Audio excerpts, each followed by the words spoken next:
Sa kabila ng malinsangang panahon, umiiral pa rin po ang easterlies na nagdadala ng mga pag-ulan sa bansa. Ayon sa Pag-asa, apektado nito ang malaking bahagi ng Mindanao, pati ang ilang bahagi ng Luzon, partikular na ang Cagayan Valley.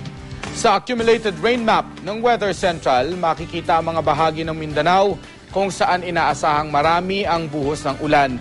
Yan yung may mga kulay berde at dilaw sa mapa.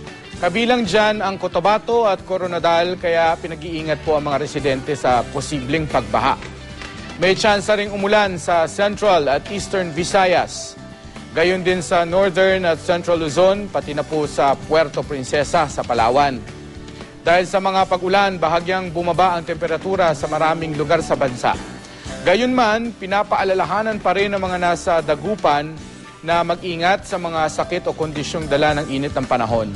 Inaasahan kasing aabot sa 35 degrees Celsius ang temperatura dyan bukas sa kabila po yan ng mga pag-ulan.